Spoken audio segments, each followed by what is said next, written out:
जो है ना रहे केसीआर साहब को बम्बू चढ़ा दिए। अब उसके बाद जो है ना अब रेवंत रेड्डी शुरू में इज्जत दिया।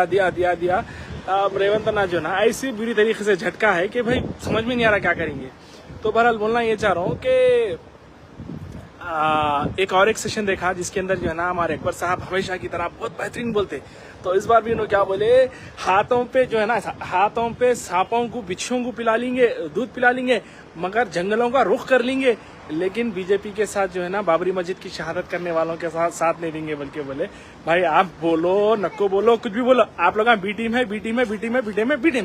AIMIM is B team of BJP, ये बात तय है एक। और दूसरी बात ये है कि सांपों को बिच्छुओं को पानी पिलाएंगे तो वो जहरीलों को अगर दूध पिलाएंगे तो लगा जो है ना मर जाएंगे। जो फिजाओं के अंदर जो जहर फैलाया गया है पिछले 10 साल के अंदर बी टीम बन के, तो वो पूरा जहर उनको फिर पिला दिया जाएगा तो फिर वो लगा मर जाएंगे बेचारे। तो लफ्ज़े जंगलों का रुख मत कीजिए। और मेरे को और जंगलों के रुख के अलावा जंगलों का रुख करते नहीं मालूम, लेकिन ये जो डायलॉग बाजी हो रही ना उससे ये समझ में आ रहा, बड़े भाई साहब जो सो इलेक्शनों से पहले कपिल शर्मा को जो है ना कॉमेडी करके टक्कर देते, छोटे भाई साहब जो है सो अपने गुल्लू दादा को परेशान कर रहे हैं। ऐसा दिख रहा, आप गुल्लू दादा पहले फिल्मा कम कर दिए, अरे बोले कि भाई जगह खाली है चलो अब अपन फिल्मा करेंगे बोल के। ऐसा दिख रहा है कि कॉलीवुड ही बोलते हैं ना लोग इसका, हिंदी हैदराबादी फिल्मों की इंडस्ट्री को। तो हैदराबादी फिल्म इंडस्ट्री के अंदर एंट्री का इरादा दिख रहा है अकबर साहब आपका। I am very sure Akbar साहब, बोलिए हैदराबादी फिल्मों में एंट्री लेना चाह रहे हैं आप। कुछ ऐसी दिख रहा भाई, डायलॉग बाजियां जो हो रहे हैं ना डायलॉग से ऐसा दिख रहा है कि भाई बहरहाल बहुत जबरदस्त डायलॉग डिलीवरी है।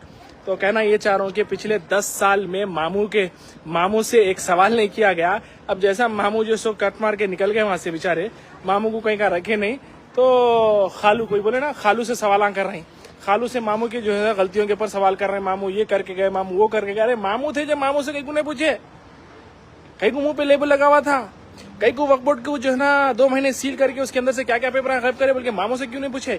मामू से क्यों नहीं पूछे कि वक्फ को जुडिशियल पावर क्यों नहीं दिया गया, बल्कि क्यों नहीं पूछे। मामू के टाइम पे हुए आलर एनकाउंटर के बारे में क्यों नहीं पूछे। मामू से हैदराबाद के अंदर हो रही मसाजिदों की शहादत के बारे में क्यों नहीं पूछे। मामू से ऐसे सैकड़ों सवाल जब क्यों नहीं किए गए। खास करके 12% रिजर्वेशन की बात कांग्रेस के दौर में 4% की बात करी और माशाल्लाह कांग्रेस दी, लेकिन आप लोग मुसलमानों को धोखा दिए। आप लोग बोले कि मुसलमानों को कि 12% हम लाएंगे, हम दिलाएंगे, बोले कहाँ गया 12%। पिछले 10 साल में एक दफा बोले, एक वक्त जबान पे आया नहीं आया।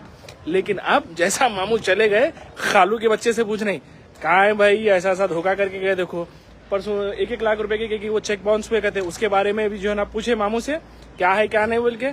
बहरहाल ये बड़ी शर्मिंदगी की बात होनी चाहिए उन तमाम लोगों को जो इस धोखेबाज जमात को सपोर्ट करते हैं और सपोर्ट कर लेते आए हैं। खैर मैं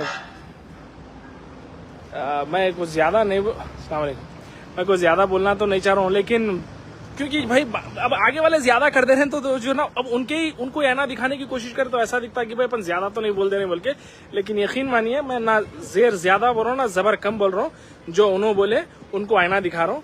तो बहरहाल बी टीम गुड लक आपके लिए, और 5 साल में देखते हैं, उम्मीद है।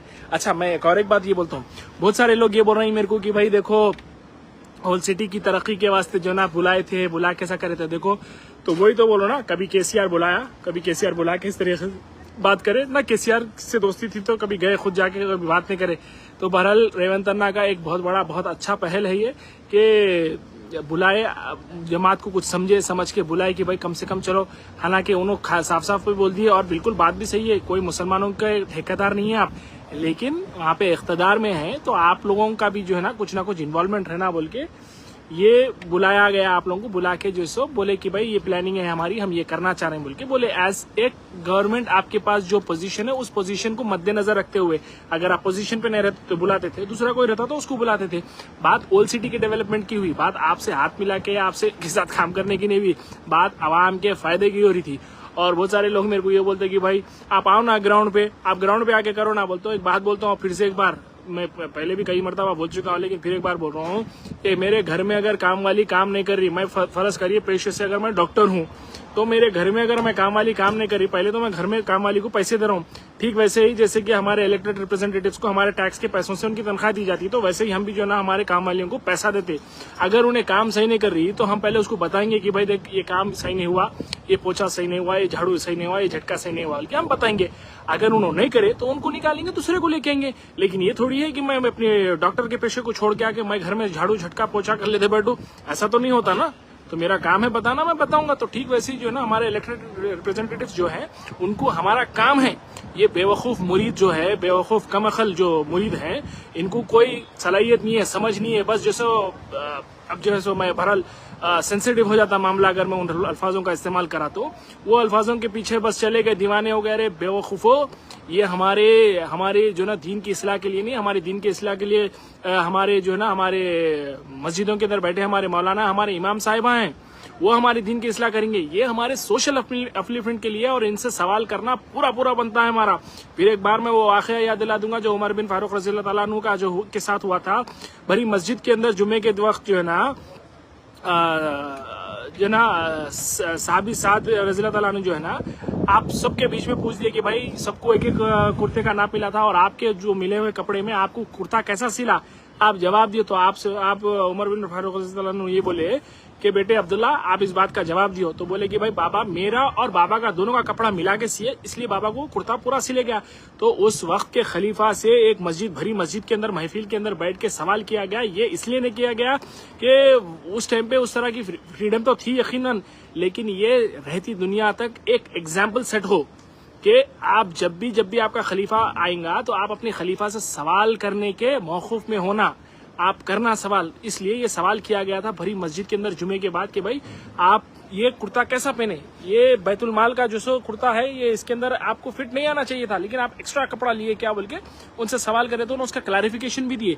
तो ऐसे ही हम हमारे इलेक्टेड रिप्रेजेंटेटिव से जो है ना जो सवाल करते हैं, इस पे पूरा हमारा हक बनता। रिगार्डलेस ऐसा नहीं है कि देखो